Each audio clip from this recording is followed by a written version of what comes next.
Hi hello नमस्कार, मी काजल आपल्या सर्वांचं माझ्या अजून एका न्यू ब्लॉगमध्ये अगदी मनापासून स्वागत करते। नवीन दिवसाची नवीन छानशी सुरुवात झालेली आहे आणि सकाळी सकाळी मी झाडाचा कडीपत्ता तोडून आणला। तर इतकं छान झाड फुललंय ना, दुसरं पण आहे, दोन्ही आहेत आणि दोन्ही अगदी छान फुलायला लागलीत। तर आज मला करायचा होता रव्याचा डोसा। पहिल्यांदाच मी ट्राय करणार होते। तर सगळ्यात आधी मी कच्चा रवा, दही टाकलं, थोडंसं मीठ टाकलं चवीला आणि अर्धा चमचा साखर टाकली। छान मिक्सरला वाटून घेतलं, पाणी टाकत जसं पाणी लागेल तसं। आणि एक 5-10 मिनिटं मी साईडला ठेवून दिलं होतं। त्याच्यानंतर बिना तेलाचाच इथं मी डोसा बनवत होती। नंतर वरून थोडंसं मी तेल अप्लाय केले। तर खरं सांगू का, जो आपला नॉर्मल डोसा असतो ना, त्याच्या बाबतीत हा डोसा कडक झाला होता। आपल्या सर्वांनाच कसं कडक असा डोसा आवडतो, मऊ असं मला तर आवडत नाही, कडक असेल तर आवडतो। तर मी ब्राऊन झाल्याच्या नंतर याला पलटी केला, बघा मस्त कडक झालता आणि जाळीसुद्धा सुटली होती। पहिल्यांदा तर मला ना आधी खूप अवघड वाटायचं डोसा बनवणं, पण आता मला सोपं वाटायला लागले। म्हणजे मी माझ्या आयुष्यामध्ये पहिल्यांदाच आता 2-3 वेळास ट्राय केला असेल। तर रुद्राला मी इथं पहिल्यांदा दिला होता। तर त्याचं खाणं बघा कसं आहे, TV बघत बघत डान्स करत त्याचं खायचं चालू होतं सकाळी सकाळी नाश्ता। आणि त्याच्यानंतर मग मी दुसरा सेम त्याच पद्धतीने पण थोडी मोठ्या साईजमध्ये बनवला, कारण की पहिल्यांदा मी ट्राय केलं की छोटा बनवून, नाहीतर तुटला ना मग ते सगळं मिश्रण वाया जातं। त्यामुळे मग म्हटलं पहिल्यांदा छोटा बनवते, त्याच्यानंतर मोठा। तर मी ना फर्स्ट टाइमच म्हणजे बनवायला चालू केलं, जसं मी आधी सांगितलं। तरी पण मला खूप चांगलं जमायला लागलेत। मागच्या वेळी मी जे केलं होतं ना रेडीमेड पिठाचं, ते पण मला आवडले होते आणि हे पण छान झालते। सोबत मी शेंगदाण्याची चटणी पण केली होती। नंतर दुसरी प्लेट त्यांना नेऊन दिली आणि माझं तर करतच मी माझा डोसा साईडला घेते, कारण की ह्या दोघाला पण गरम गरम द्यावे लागतात। रुद्रेला तर एकच डोसा भरपूर झाला, पण त्यांना गरम गरम द्यावे लागतात, कारण की डोसा लूज झाला की मग त्याच्यात खाण्यात काहीच अर्थ नाही। कडक असेल तरच छान वाटतं खायला आणि मला सुद्धा कडकच आवडतो, त्यामुळे मी करतच खायला चालू करते। माझा भाजते साईडला घेते आणि लगेच त्यांचा भाजायला घेते। 4-5 डोसे बनवले तरी भरपूर झाले। ह्यांना तर मी जेव्हा पण म्हणते ना की डोसा इडली असलं काय बनवू का, नको म्हणतात, बाई साधं पोहे आणि उपमा कर। त्याच्या पुढे त्यांची गाडी जातच नाही, तिथंच अडकळत असते। त्याच्यानंतर मी माझा टॉप स्टिचिंगला घेतला होता। हा टॉप ना अक्का होती माझ्याकडे, त्यावेळेस मी कट केला होता, कारण मला तिच्यासाठी शिवायचा होता। पण त्यावेळेस इतकं कामाचा लोड होता ना की झालंच नाही। मी तरी तिच्यासाठी एक टॉप, एक पूर्ण ड्रेस मटेरियल, नंतर एक स्कर्ट, असं बरंच काही छोट्या मोठ्या गोष्टी शिवून दिल्या होत्या। पण एवढं पण सगळं जमत नाही, कारण गावाकडच्या मुलींचे पण ड्रेस द्यायचे होते, नंतर जाऊबाईंचे ब्लाऊज पण द्यायचे होते। त्यामुळे मग काही गोष्टी शिल्लक राहिल्या होत्या। त्या मी आत्ता मला आठवलं, सहज आठवलं, म्हणजे मी काल ज्यावेळेस चेक करत होते त्यावेळेस मला एक कटिंग दिसलं, कटुवे बांधलं होतं। म्हणजे मी काय करते, कट केलं ना मग त्याचं रोल करून बांधून ठेवते। बहुतांश सगळेच जण तसंच करतात, सेम एकच पद्धत आहे।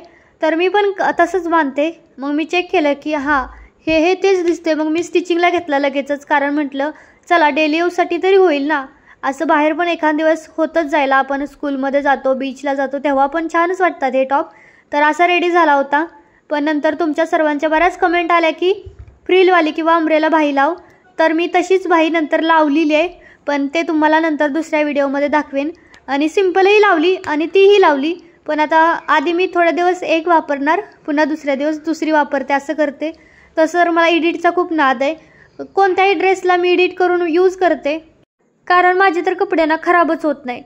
कितीतरी दिवस यूज केले ना मला तसे वाटतात, मला वाटतं यार माझी कपडे खराब व्हावीत आणि मी नवीन घ्यावीत, पण तसं होत नाही, खूप दिवस टिकतात। त्यामुळे मग मी त्या ड्रेसचा पुन्हा एडिट करून दुसरा कसा तरी वापर करत असते। तर त्याच्यानंतर इथं ना मी सगळी माझी जी कपडे असतात बाहेर सुकायला टाकलेली, आता पावसामुळे काय होतं ना कपडे जास्त सुकत नाहीत, पण तरीही बाहेर टाकली ना चांगल्या प्रमाणामध्ये सुकतात। पण तरी पण आतमध्ये आणून पण मी थोडंसं सुकायला टाकते दोरीवरती। आणि आता ती दोरीवरची ही सगळी कपडे आहेत, मी काढली होती खाली, कारण की दोरीवरती 1-2 दिवस तर मी तशीच सुकायला ठेवते, कारण की ना चांगली जरा वारं लागलं की मग वास येत नाही, नाहीतर कुबट वास येत राहतो। त्यामुळे ना आपलं घर आहे, कुठं कपाटात ठेवायचे, दोरीवर ठेवायची, कुठेही ठेवली तरी आपलं चांगली सुकलेली पाहिजेत। मग आज सगळी काढली ओढून, म्हटलं चला घड्या घालतीन, व्यवस्थित कपाटामध्ये नेऊन ठेवते, कारण की ना त्या ओढणीवर जी दोरी दिसते ना त्या दोरीवर एक कपडे वाढतच जातात। दुसरं काढलं की तिसरं त्याच्यावरती येतच जातं, कारण की सुकलेली कधी रुद्राचे भरपूर ड्रेस असतात, एकच दिवशी तो 1-1, 2-2, 3-3 पण होतात त्याचे बदलून। आणि माझंच पण सेम आहे बरं का, मला सकाळी दुसरा घातला असेल ना 10-11 वाजता कपडे धुवून झाले भिजला की लगेच मी तिसराच घालते. त्याच्यानंतर रुद्राला आणायला जायचं असेल तर मग मी दुसराच घालते. मला कम्फर्टेबल वाटेल अशी कपडे घालते आणि प्रत्येक वेगवेगळे. त्यामुळे माझेसुद्धा 2-3 तरी असतातच धुण्यात. मग यातून जी इस्त्री करायची आहे ती वेगळी मी ठेवलेत, वरतीच अडकवून ठेवली, कारण का ती मिक्स झाली की मग पुन्हा ती शोधून काढा, मग ती वरची खाली येणार. त्यापेक्षा मी जी इस्त्रीची करायची आहे ती साईडलाच ठेवते आणि जी इस्त्री नाही करायची ती वेगळी ठेवते. कारण डेली यूजची तर काय आपण इस्त्री नाही करत ना. जे स्कूलचे रुद्राचे असतात ते, किंवा माझे पण जे कधीमध्ये घालायचे असतात ते कपडे मी इस्त्री करते. असं तर ना इतका म्हणजे कपडे साठलेत ना, मी तर जे आपलं रेग्युलरली असतं, समजा काल जे धुतलेले असतात तेच आज घालते. नाही तर बरेच जण असतात त्यांच्या अंगावरती रोज वेगवेगळेच ड्रेस असतात. मी तर तसं करत नाही. मला जे पण सापडेल ते मी वेअर करतच असते. त्यानंतर आम्ही टेरेसवर गेलतो. तर हे जे पलीकडे रोड दिसतोय ना तो विमानाचा रोड आहे, विमानतळ आहे ते. आणि हा जो अलीकडचा रोड आहे ना तो रेग्युलर रोड आहे, म्हणजे आपल्या गाड्यांचा. आणि तो पलीकडचा आहे तो विमान. तर इतका आवाज येतो ना प्रचंड, मला तर ना परेशान झाले. आधी वाटायचं किती जवळून जात आहे विमान वगैरे, एरोप्लेन असं वाटायचं. आता वाटतं नको, सारखं सुरूच असतं. आणि नेमकं पण मी व्हॉइस ओव्हरला घेते किंवा व्हिडिओ शूटिंगला घेते ना त्यावेळेस त्याला यायचं असतं, नाहीतर जायचं असतं. आणि धाडकन असा आवाज येतो आणि खूप वेळ आवाज चालतो बरं का. असं पण नाही पटकन आलं स्टॉप झाला असं होत नाही. त्यानंतर आम्ही टेरेसवरून खाली आलो. बऱ्याच दिवसांनी मी टेरेसवर गेली होती आणि तिथं गेली की बायका असणार, मीटिंग सुरू असते. गॉसिप ना म्हणजे बायकांचा सगळ्यात आवडता मुद्दा आहे गॉसिप. तिथं सुरूच असतं, ह्याचं लग्न नाही जमलं, त्याचं हे असं झालं. मला ना असल्या गोष्टी म्हणजे आपल्याला सर्वांनाच एकदा तिथं बसलं की ऐकत बसावं असं वाटतं आणि तिथून उठवत नाही. तसं तर मला ना काय म्हणजे बायकांचं इरिटेट होतं बरं का, कारण त्या त्यांच्या भाषेत बोलत असतं. त्यामुळे आपल्याला काही एक कळत नाही. त्यामुळं निघून यायचं घराकडं. आलेला मी तर रुद्रचा जो युनिफॉर्म होता तो इस्त्री करायला घेतला आहे, कारण की त्याला सकाळी उद्या लागणारच आहे स्कूलसाठी. आणि त्याची तर मस्ती चालली झोक्यावरती. असं झोका वगैरे बांधल्याला भरपूर फायदे आहेत बरं का. आपल्याला वाटतं घरामध्ये उगाच काहीतरी लटकावायला साडी वगैरे, पण इतकं खेळतो ना रुद्र, तर खूप खेळतो. मी ह्या रूममध्ये काहीही काम करू दे, माझं काम कंप्लीट नाही होत तोपर्यंत तो झोक्यातच असतो. आणि असा पण तो सारखा बसलेलाच असतो झोक्यात. खूप खेळतो. मग त्याच्यापासून मग मोबाईलपासून पण लांब राहतो, टी व्हीपासून पण लांब राहतो. अशा बऱ्याच गोष्टी आहेत. नाहीतर बऱ्याच जणांना वाटतं की काय उगाचच इतकं चांगलं घर, उगाच साडी लटकवायला ठेवायची. तर चांगलं आहे. दुसरे पण बरेच झोके येतात पण एवढी मजा येत नाही. रुद्राचा अजून तसला वेगळा पण झोका आहे जो आम्ही त्याच्यासाठी घेतलेला, पण त्याला त्याच्यामध्ये बसता पण येत नाही बरोबर. आणि बसता आलं तर त्याला ते हलवता नाही येत. त्यामुळं मग मी त्याला साडीचा बांधला. बरं वाटते जरा साडीचा, त्याला एकट्याला खेळता येतो. कालच्या व्हिडिओमध्ये मी तुम्हाला सांगितलं होतं मला किती 5-6 कुर्त्या फिटिंगला आल्या होत्या. आणि आज बघा, आज तर मला ना जवळजवळ ना नवीनच टॉप आहेत, नवीनच ड्रेस त्यांनी आणलेले आहेत. आणि कंपनीवरून तरी वाटत होतं की झुडिओमधून आणलेले आहेत हे सर्व ड्रेस आणि नवीनच आहेत. एकही ड्रेस यूज केलेला नव्हता. इतके नवीन ड्रेस त्यांना फिटिंग करून पाहिजे होते. आणि 1-2 नाही, 10 ड्रेस होते आणि 2 ब्लाऊज होते, असे 12 होते. एकाचा जरी आपण बघा, आता मी तुम्हाला टाईम दाखवते. आता मी हा व्हाईटवाला घेतला पहिल्यांदा फर्स्टला. तर आता हा फिटिंग करायला मी सर्वांना एकच धागा देते. नवीन असला थोडाफार जर कलर चेंज असेल तर मी धागा बदलते, पण मी ज्या पहिल्यांदा जे सेम कलरचे आहेत ना त्याचा मी एकच धागा लावते आणि ते पहिल्यांदा पटकन आवरून घेते. नंतर दुसरा कलरचा जर मी धागा जर चेंज केला तर मी 15 रुपये घेते फिटिंगचे. आणि धागा जर नाही चेंज केला त्याच जाग्यावरती चालवायचं असेल तर मग मी 10 रुपये घेते, असं घेते. कारण की प्रत्येक टॉपगणीच धागा बदलत बसायचं म्हणजे ते काम खूप वाढतं. आणि मोस्टली फिटिंगला ना कुठलाही धागा दिला ना तरी त्यांना म्हणजे चालतो. आधी विचारायचं की हा तुम्हाला सेमच धागा चालेल का वेगळा पण चालेल, आमच्याकडे एवढा अवेलेबल नाही असं म्हटलं ना तरी ते म्हणतात चालेल, दुसरा पण लावलास ना तरी चालेल असं बोलतात. आणि तसं आतला धागा असतो त्यामुळे दिसत तर काही नाही ना की कोणत्या कलरचा आहे, आणि चांगलंच दिसतं. आणि प्रत्येक टॉपला आपण 2 मिनटं धरली, साधारणतः एका टॉपला 2 मिनटं धरली तर 2 मिनटं 10 रुपये म्हणजे प्रचंड होतात, काही कमी नाही. कुठेही तुम्हाला दिवसभर काय रोजगाराने केलं तर 200-300 रुपये भेटतात. त्या तुलनेमध्ये तर हे काम चांगलंच आहे. अगदी अर्ध्या तासाच्या आत माझ्या सर्व कुर्तीज फिटिंग करून झाल्या होत्या. त्यात एका कुर्तीचं काय करायचं होतं, कट खूपच खाली पार गुडघ्याच्या तिकडे कट होता त्या कुर्तीचा. ती वेगळ्याच प्रकारची कुर्ती होती पण ती त्यांना बरोबर दिसत नव्हती. त्यांनी सांगितलेलं पूर्ण ड्रेस खोल आणि वरती कट घे. त्यामुळे त्याच्यात पण तरी माझं 10-15 मिनटं वेळ गेला होता. पण मला काय ते इझिलीच काम होतं, फक्त कटवरती घ्यायचा होता.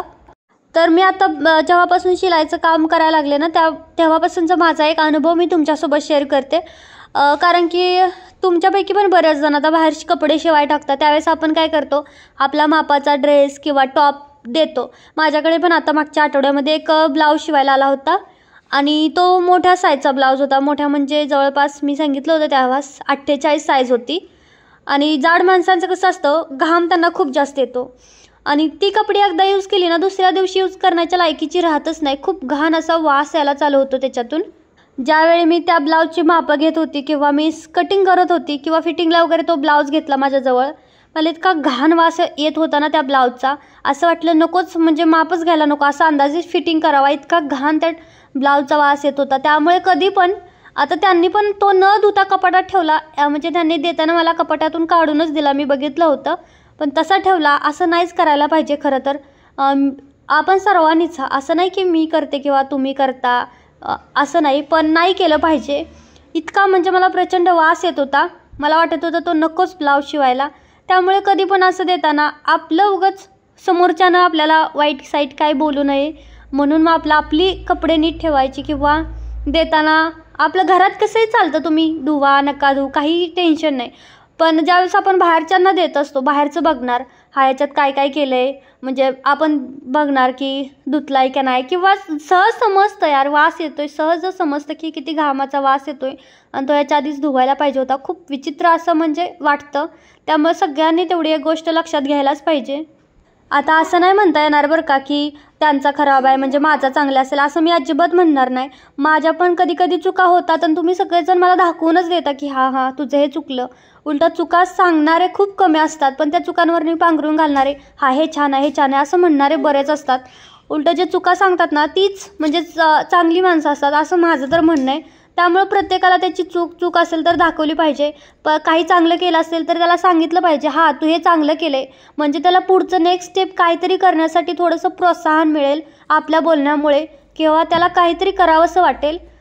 तर हा मी माझा पर्सनल अनुभव आणि पर्सनल मत सांगितलं तुम्हाला. आता तुमच्या सर्वांचं पण काही वेगळंच असू शकतं, असं नाही की माझ्यासारखंच असेल. तर हा व्हिडिओ मी कालच टाकायला पाहिजे होता, पण माझ्या तोंडाला माहिती आहे तुम्हाला तोंड आलं होतं, मला एवढं बोलताच येत नव्हतं ना, आत्तासुद्धा एवढा उच्चार अगदी परफेक्ट येत नाही आहेत, तरीही तुम्ही समजून घ्याल अशीच विनंती आहे. आणि थोडंसं बरं झालं आहे पण तरीही दुखतं आहे, त्यामुळे मग बोलावंसं नाही वाटत. तर आजचा व्हिडिओ तुम्ही सर्वांनी आवडीने बघितला आणि प्रेम दिलं त्याबद्दल खूप खूप धन्यवाद.